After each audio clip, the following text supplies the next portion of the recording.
Salam damai sejahtera di dalam Tuhan kita Yesus Kristus.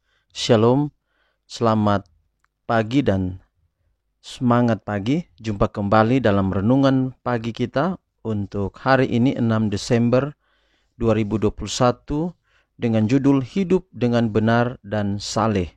Hidup dengan benar dan saleh.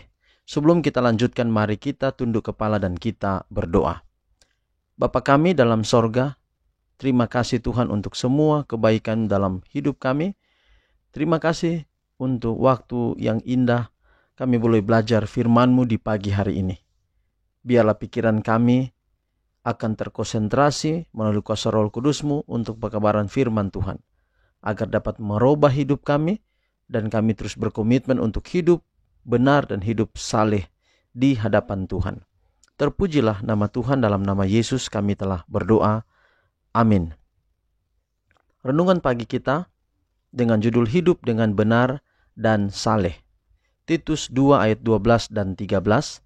Ia mendidik kita supaya kita meninggalkan kefasikan dan keinginan-keinginan duniawi, dan supaya kita hidup bijaksana, adil, dan beribadah di dalam dunia sekarang ini dengan menantikan penggenapan pengharapan kita yang penuh bahagia dan penyataan kemuliaan Allah yang maha besar dan juru selamat kita Yesus Kristus.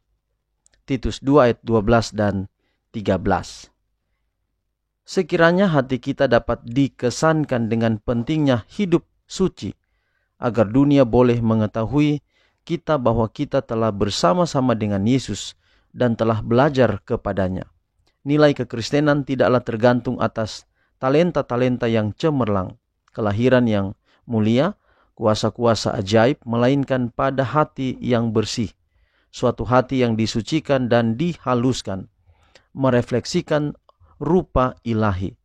Hadirat Allah lah yang telah menyerahkan hidupnya bagi kita, yang menjadikan jiwa itu indah. Orang yang berdoa adalah orang yang memiliki kuasa. Janganlah biarkan perkara-perkara kecil menyerap waktu dan perhatianmu. Hendaklah pikiranmu selalu dipelihara pada perkara-perkara mulia dalam firman Allah. Suatu penyelidikan segala perkara ini akan memberikan kepadamu kekuatan yang akan menyelamatkan engkau melalui segala pencobaan dan kesukaran akhir zaman ini, dan membawa engkau kepada tempat di mana engkau akan berjalan dengan jubah putih bersama Kristus, oleh sebab engkau layak untuk itu. Dalam firman Allah yang dipelajari dan dituruti, kita beroleh suatu penuntun dan instruksi rohani bahwa bentuk-bentuk kejahatan yang terburuk dalam diri kita dapat dikalahkan di bawah disiplin hukumnya. Jikalau segala pengajaran ini dijadikan pengaruh yang mengawasi di dalam hidup kita, jikalau pikiran dan hati ditaklukkan kepada kuasanya yang menahan kita, maka segala kejahatan yang sekarang ini terlihat di dalam gereja-gereja dan di dalam keluarga-keluarga tidak akan mendapat tempat. Melalui keluarga-keluarga yang bertobat, berkat-berkat yang paling suci akan turun, dan dari keluarga-keluarga ini akan keluar suatu pengaruh yang akan membuat umat Allah menjadi suatu kuasa pada pihak kebenaran. Sekaranglah waktunya untuk berjaga-jaga dan berdoa, menjauhkan segala pemanjaan diri, segala kesombongan, segala kepentingan diri. Saat-saat berharga yang sekarang ini oleh banyak orang digunakan lebih buruk daripada kesia-siaan, seharusnya digunakan dalam meditasi dan doa. Pada hari ketika Kristus dimahkotai, Dia tidak akan mengakui sebagai miliknya sesuatu dari mereka yang cacat atau berkerut atau sejenisnya.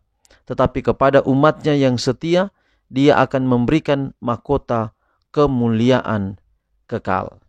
Jadi penting saudara hidup benar, tidak hanya hidup benar, tetapi hidup saleh. Bagaimana caranya? Pelajaran kita sudah pelajari selalu setiap waktu adalah kecuali kita bersama, kecuali kita seiring, kecuali kita tinggal di dalam Yesus. Jadi untuk menjadi hidup benar dan saleh, Alkitablah yang menjadi ukuran, Alkitablah yang menjadi patokan. Mengapa Alkitab menjadi patokan? Mengapa Alkitab menjadi ukuran? Karena Alkitab adalah cermin tabiat daripada Allah itu sendiri. Alkitab akan menjadi cermin dan tabiat daripada Yesus itu sendiri. Alkitablah yang akan menunjukkan mana benar, mana salah, mana yang tidak saleh, mana yang saleh. Ada banyak contoh-contoh di Alkitab, hal-hal yang tidak berkenan bagi Tuhan, tetapi ada banyak juga contoh-contoh di Alkitab mana yang berkenan bagi Tuhan. Hidup benar dan saleh dibutuhkan bagi anak-anak Tuhan yang hidup di masa sekarang ini. Kalau kita bisa hidup dekat dengan Yesus, pasti kita bisa hidup benar dan saleh. Dan panggilan kepada kita hari ini, apakah mau kita hidup benar dan saleh di hadapan Yesus atau tidak? Pilihan ada pada kita masing-masing. Tuhan memberkati pekabaran di pagi hari ini untuk kita semua. Mari kita akhiri dalam doa, kita berdoa. Bapa di sorga, terima kasih untuk renungan yang indah di pagi hari ini. Kiranya dapat membentuk satu karakter untuk hidup benar dan saleh bagi Yesus. Kecuali kami tinggal dalam Yesus, maka kami percaya kami akan dikuatkan, kami akan diberikan kuasa untuk hidup sesuai dengan setiap rencana Tuhan. Hari ini hari yang baru, kami melangkahkan kaki kami di hari ini. Kami percaya Tuhan akan selalu berkati hidup kami. Pimpin kami sepanjang hari ini dalam semua tugas dan tanggung jawab kami selalu berjalan sesuai dengan setiap rencana Tuhan. Apabila kami menghadapi tantangan, masalah, problema hidup dalam kehidupan kami, maka kiranya Tuhan tidak pernah meninggalkan kami. Selalu pelihara kami, berikan kami kekuatan dan kuasa. Inilah doa kami, terpujilah nama Tuhan. Dalam nama Yesus kami telah berdoa. Amin. Saudaraku, demikian renungan kita hari ini. Tuhan berkati kita semua. Sampai jumpa pada besok hari dalam renungan pagi yang sama. Tuhan berkati kita semua. Shalom.